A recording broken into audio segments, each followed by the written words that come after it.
Pada bagian ini, akan dibahas langkah pertama dalam menentukan CPU dan I/O workload, yaitu performance modeling. Langkah-langkah yang digunakan untuk menghitung service demand pada CPU dan disk adalah sebagai berikut. Sorting log file web server A, menghitung statistik dari log file web server A, menentukan banyak cluster dari file menggunakan koefisien variasi, menghitung level konkurensi, dan menggunakan test server untuk membentuk model. Langkah pertama adalah melakukan sorting log web server A. Sorting ini dilakukan berdasarkan tipe file, kemudian berdasarkan ukuran filenya. Setelah disorting, didapatkan informasi bahwa log file terdiri dari 411 file PDF dan 589 file zip. Langkah yang kedua adalah menghitung statistik log file yang akan digunakan sebagai nilai acuan dalam perhitungan untuk penentuan jumlah cluster ataupun penentuan konkurensi level. Dari data statistik, didapatkan bahwa rata-rata ukuran file adalah 377,6 plus minus 4,17 KB untuk PDF dan untuk file zip 1155,6 plus minus 6,92 KB. Langkah yang ketiga dilakukan penentuan jumlah cluster yang jumlahnya ditentukan oleh koefisien variasi yang merupakan perbandingan dari nilai standar deviasi sampel dengan nilai mean sampel.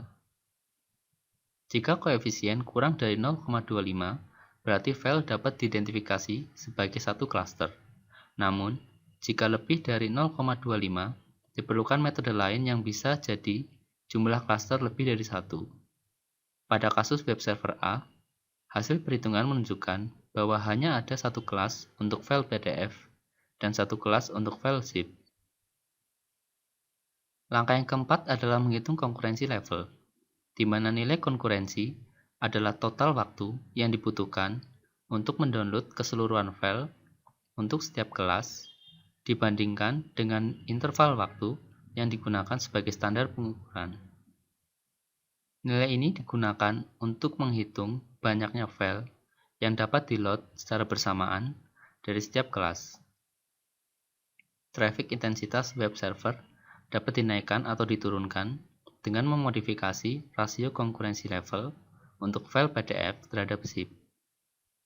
Pada contoh kasus ini, diasumsikan T sama dengan 200 detik, sehingga diperoleh perbandingan rasio sebesar 3,7 dibanding 16,1 atau 1 dibanding 4, yang berarti proses download 4 file PDF sama dengan waktu proses download 1 file zip.